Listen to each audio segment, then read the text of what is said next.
Hi there everyone, Josiah here with Womprat Creations, and it is time for another show and tell.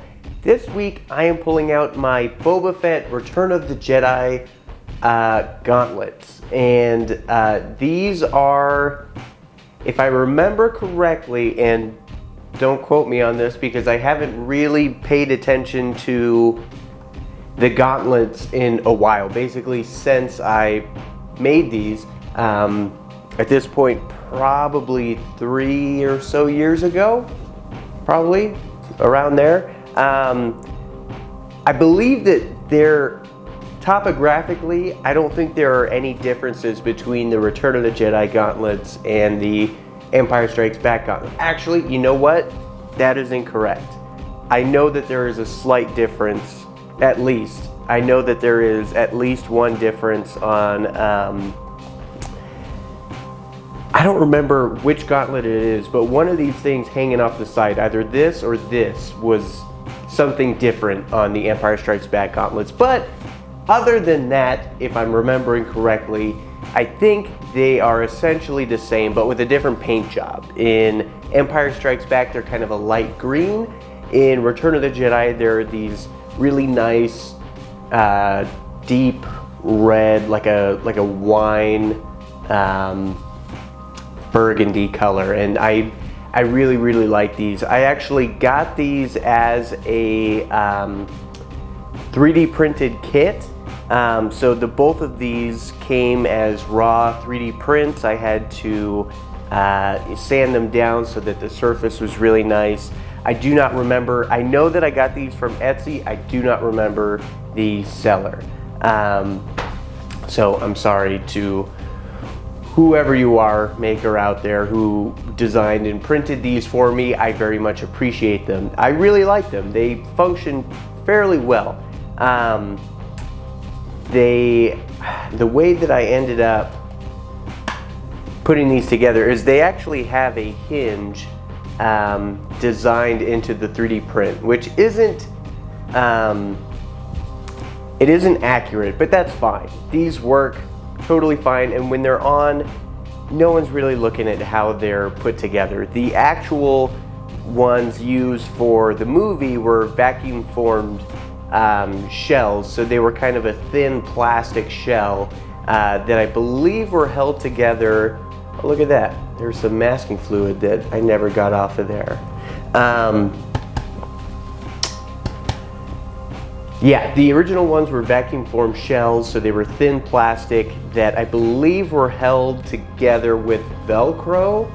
I could be wrong on that, but I believe that's what was used. But the way that I have these set up, because the 3D print has this hinge incorporated into it, I just put some magnets on the inside of the gauntlet. That way, and on this one I do also have a little piece of Velcro that just kind of helps it stay closed. When I have the flight suit and the gloves on, this one didn't quite close all the way, so I had to put some Velcro in there just to make sure. But the magnets work okay. The magnets work better on this other one. But I mean, these are just a cool bit of kit. These switches on here actually function. I switched those out for some switches that I found that looked close. On this one, you have the really cool laser up top and the blaster on the side, which has functioning buttons. Again, I don't remember where I picked those up, but it's just a little cool bit of functionality I was able to add to this. And like I said, this opens and closes with magnets just like the other one, except this one works a little better, and so I didn't need a little piece of Velcro on this. But yeah, I mean, they all work fairly well. They're a little big when I don't have the undergarments on, but once I have the flight suit and, like I said, the gloves, it adds some meat that actually keeps this in place. It keeps it in alignment and stuff like that. Right now, if I wanted to, I could turn this around. And so if I had to remake these, I probably would go to a more accurate vacuum formed shell, just because it would be easier for me to go through and kind of make sure that this fit a little more snug. But all in all, not too bad. There's a lot of really cool details that I don't think you would really notice unless you go looking for them, like this little keypad up front. Like I said, the laser is super, super cool. This is also 3D printed. I know that there are a couple makers out there who make actual machined metal lasers, which are really, really cool with the brass tip and an aluminum body. But I mean, this was among the first ever maker projects that I ever took on, and that being said, I'm fairly happy with how they turned out. I would definitely do some things differently if I had to do this again. The paint job on this is, while it looks okay from about 5 feet away, it's a little lackluster close up. I think I'd be able to do a better job on that now. But like I've said before, when I look back on things and they aren't quite great, it doesn't really bother me. It's kind of cool to see how your skills evolve over time, and how just looking at how you solved a problem in the past versus how you would now, based on a different material that you know of, or a different yeah, I mean, as a maker you should evolve as you go through the whole point, to me anyways, of making is, well, of course, to make cool stuff that I want to have, but it's also to develop new skills. And that's, I think, one of the reasons I've been able to do this for as long as I have and still be really passionate about it, is because I rarely do the same thing twice. I'm always having to learn a new skill or a different painting technique or something like that, and it just keeps it interesting. It keeps me involved, and I really enjoy that. But like I said, these are not the most accurate gauntlets out there. They're not the most nice looking gauntlets out there, but I like them. They're kind of cool to go back and visit, and I mean, they're pretty cool to put on too. I will say, you guys might be wondering about what is this tube coming off?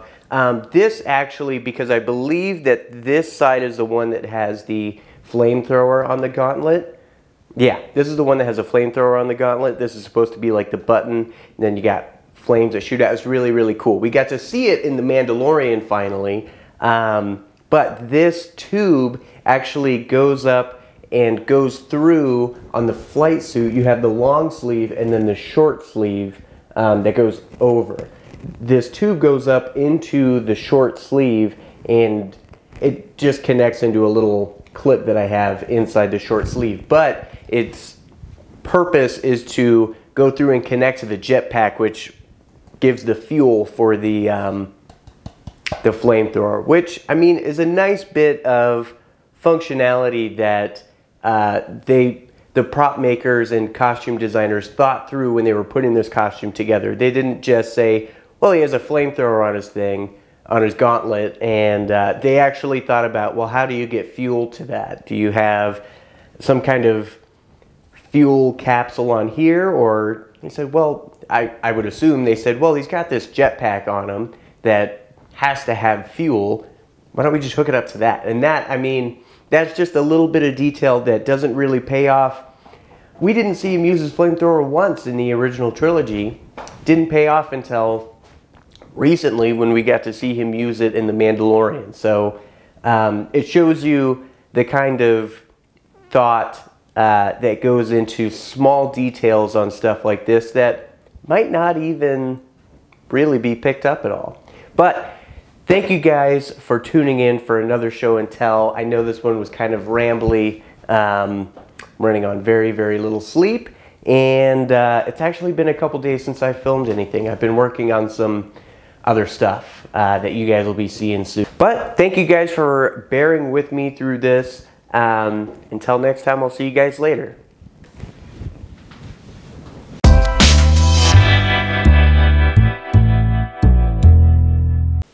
Hey, if you enjoyed that video, consider checking us out on Patreon. Patreon is a great way to help support the channel directly, and it allows us to give you some cool stuff in return, like free 3D models of all of the shop infrastructure builds that I do.